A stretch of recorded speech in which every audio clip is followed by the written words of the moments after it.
My little sparkling minds, are you ready to begin another session of reasoning for grade 2? And we are going to start with chapter number 3, that is measuring units. So, what do you understand by measuring units?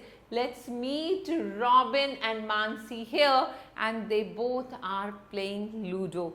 And immediately they decided to measure the length of the table with their handspans. So, did you observe that here Robin has bigger hand, so he says the table is only 4 handspan long, but Mansi has smaller hands. She says no, table is 6 handspans. Why is this difference? The difference is only the measurement of the length of the hands, and due to this reason we use standard units of measurement. Here we are using scale, and both of them measured the table and they came with the same answer, that is 60 centimeter. That's the magic. Now measurement could be done for different things. You measure height, you measure weight, you measure the capacity, you even measure the quantity of money you have in your wallets, and sometimes you also measure temperature.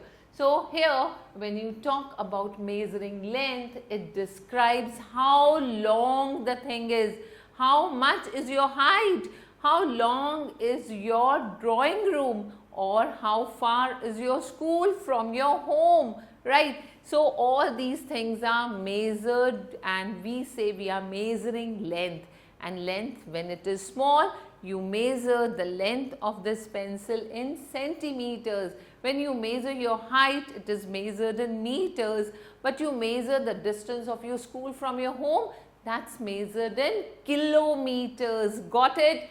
Now, we have 1 meter, that makes 100 centimeter. Similarly, 1 kilometer is equal to 100 meters. Now, talking about weight, weight describe how heavy or light an object is, and to find out the weight of the given object, we use weighing scales, and I say 1 kilogram is equal to thousands of grams. Then talking about capacity, it tells the maximum amount that could be contained in a container. How much water is there in the bottle, how much milk is there in the glass, and it is measured in liters. Remember, 1 liter is equal to 1000 milliliters.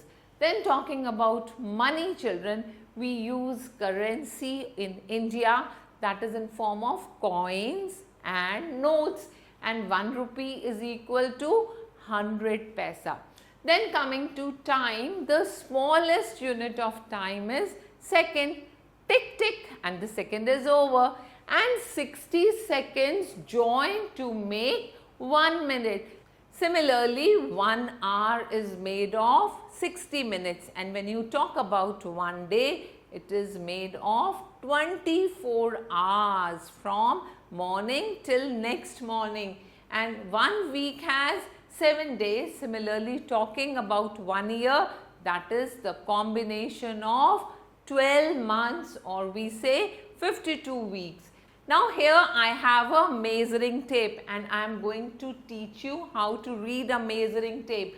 On the left side, we have these marks, and they are called centimeters, and on the right, this distance is called inch, okay. And after this, we come to different weighing scales which are used to measure the weight, and these weighing scales help you to measure small quantities in grams and even bigger quantities in kilograms.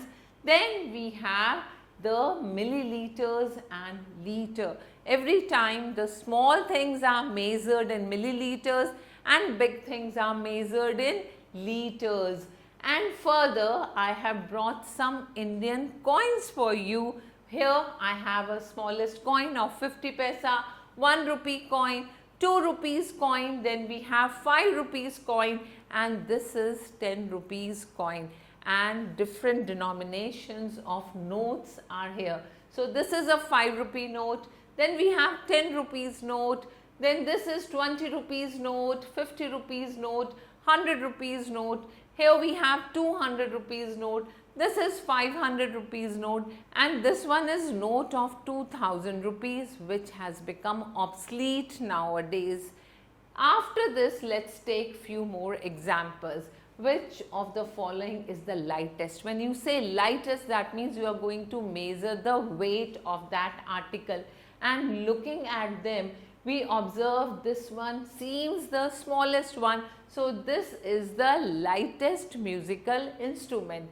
Then coming to example 2, how many liters of water does the bottle has?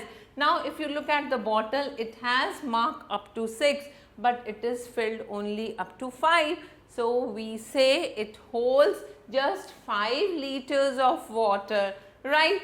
Moving further, I have a question based on coins. John has some coins as shown below. How much amount he has? So we are going to add these coins. 2 plus 1 plus 20 plus 1 plus 2 plus 2 plus 1 plus 2, and I got 31. So I say he has coins of different denomination, but when we join them together, we have 31 rupees in all. Now coming to the exercise, look at the first question. You have to find which one is heaviest here, right? Heavy means you are talking about weight. So check which animal is the biggest one, that will be the heaviest one. And which of the following is the longest string? You know, when the string has more curves, that means it is more longer. So your time to check which one is the longest one. And after this, we have more questions based on the concepts which we have learned so far. So your time to just explore these questions and enhance your reasoning skills by solving them. The only requirement is to observe them very carefully and then write the correct answer. Now another question is, Rohan celebrates his sister's birthday on the day just after second Thursday of December 2000XX. So on which date will he be celebrating his sister's birthday? Now here we have a calendar, and the question says that after second Thursday. So come at Thursday 1, 2, after second Thursday is Friday, and we get the answer. Yes. So every time we need to focus and read the question very slowly, very carefully, and see what the question is being asked. Then accordingly we have to give the appropriate answer. Now moving to the brain twister. Here we have a beautiful view of a zoo, and you could see that here we have few two-dimensional shapes and some of the three-dimensional shapes are also there. The question says that if you look at this pattern, that which color will come if you increase the length of this gate of zoo. So observe the pattern and answer what will be the next color, right? Are you ready to answer? Get set, go!